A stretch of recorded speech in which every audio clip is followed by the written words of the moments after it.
Bismillahirrahmanirrahim. Assalamu alaikum dear students.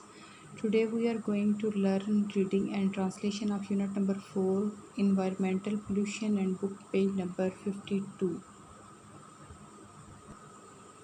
Our today's topic is about greenhouse effect.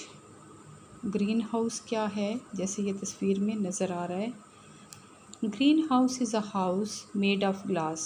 Green house एक ऐसा house या घर है जो कि ग्लास से बना है. Its roof and walls are made of green coloured glass. इसकी छत और इसकी जो दीवारें हैं वो सब्ज़ रंग के शीशे से बनी हैं. People grow vegetables and flowering plants in it. लोग इसमें उगाते हैं सब्जियां और पौधे जो कि फूलदार होते हैं. The green house remains hot inside even in the winter season. जो ग्रीन हाउस है वो रहता है गर्म अंदर से सर्दियों के मौसम में भी. The sun rays enter in the green house through its glasses. जो सूरज की रेज या शुआएँ हैं वो दाखिल होती हैं इस ग्रीन हाउस में उन ग्लासेस की मदद से जिनसे ये बना है या उसके अंदर से गुज़रती हैं. These rays produce heat inside. ये जो रेज़ हैं ये पैदा करती हैं गर्मी अंदर. मतलब ये कि शीशे के अंदर से जब वो गुजरेंगी तो शीशा गर्म होगा और अंदर गर्मी पैदा होगी. The heat can not go out of the glass of green house. अब जो हीट अंदर पैदा हुई है वो बाहर नहीं निकल सकती उस गिलास से.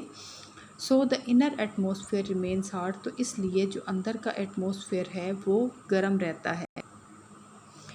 Carbon dioxide and other gases present in atmosphere work like the glass of the green house. अब जो कार्बन डाइऑक्साइड है और इसके साथ साथ दूसरी गैसें जो कि मौजूद हैं माहौल में वो काम करती हैं बिल्कुल ऐसे ही जैसे कि गिलास काम करता है ग्रीन हाउस का. इन अदर वर्ड्स, दूसरे अल्फाज में, these gases allow the sunlight. ये जो गैसेस हैं ये अलाउ करती हैं या आने देती हैं सूरज की रोशनी टू रीच द अर्थ. ज़मीन तक पहुंचने देती हैं. But do not allow heat to leave the earth. लेकिन हीट को ये अलाउ नहीं करती कि वो ज़मीन से जाए.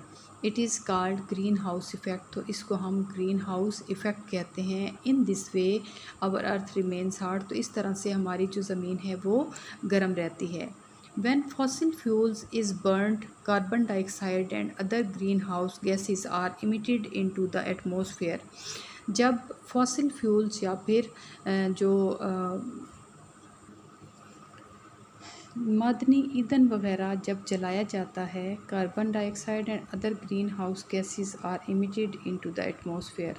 तो कार्बन डाइऑक्साइड और जो दूसरी गैसेस होती हैं ग्रीन हाउस की वो खारिज होती हैं हमारे माहौल में. It results in the increase of temperature of the earth. तो ये वजह बनती हैं टेम्परेचर या दर्जा हरारत को बढ़ाने का ज़मीन पर. It is called global warming. तो इसको हम ग्लोबल वार्मिंग कहते हैं. The climate of the world is changing due to the global warming.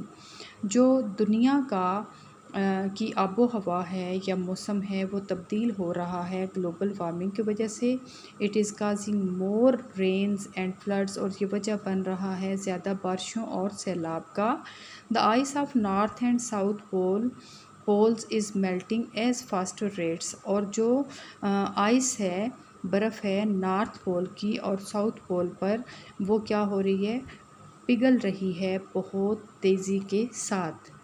Due to it, इसकी वजह से, the level of sea water is rising. जो लेवल या सतह है समंदर की वो बढ़ रही है या ऊंची हो रही है. In this process continues, if this process continues, अगर ये अमल जारी रहता है, द कोस्ट्स एंड आइसलैंड्स में डिसअपीयर इन द सी. तो जो साइल हैं और जो जजीरे हैं वो में भी डिसअपीयर हो जाएं या गायब हो जाएं समंदर में. Preventive measures to reduce pollution. मतलब ऐसे इक़दाम जिससे पोल्यूशन को या आलूदगी को कम किया जा सके. We should shift the factories away from the cities to reduce the effects of pollution. हमें ज़रूर ऐसा करना चाहिए कि जो फैक्ट्रीज़ हैं उनको हमें शहरों से बहुत दूर इंस्टॉल करना चाहिए, ताकि उनके जो इफ़ेक्ट्स हैं हमारे माहौल पर उसको कम किया जा सके। The smoke of factories should be made in effective before releasing in the air.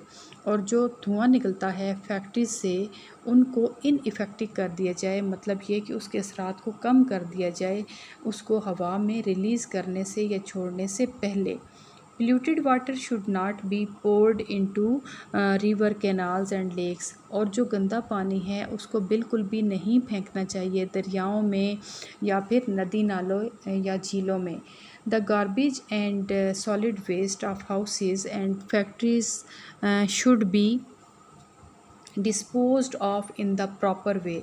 और जो गंद होता है, कूड़ा किरकिट होता है और जो ठोस किस्म का वेस्ट होता है घरों का और फैक्ट्रीज़ का, उसको बहुत इफ़ेक्टिव या मुनासिब तरीके से डिस्पोज़ करना चाहिए या दबाना चाहिए।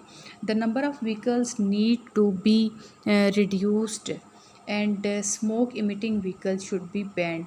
कि जो गाड़ियाँ वगैरह हैं जो कि उनको कम करने की ज़रूरत है और उनमें से जो धुआं निकलता है उनको प्रॉपर तौर पे, मुकम्मल तौर पे बैन या बंद कर देना चाहिए।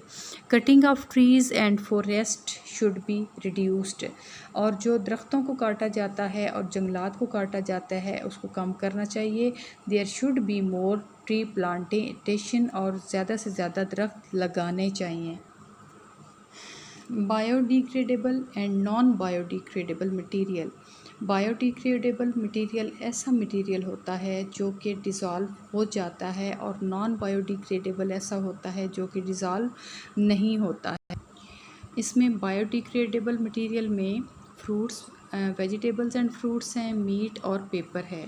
और नॉन बायोडिग्रेडेबल में पॉलीथीन बैग्स हैं, प्लास्टिक बॉटल्स हैं और कंप्यूटर कंपोनेंट्स हैं। Ways to reduce non biodegradable things, मतलब ऐसे रास्ते जिनकी वजह से नॉन बायोडिग्रेडेबल जो थिंग्स हैं उनको रिड्यूस किया जाए, उनके इस्तेमाल को कम किया जाए।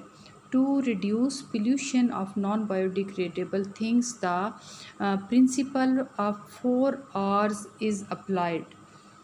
कि इसको कम करने के लिए जो असूल हैं 4 R's के उनको अप्लाई करने की ज़रूरत है। अब 4 R's क्या हैं? 4 R means recycle, reuse, reduce, refuse.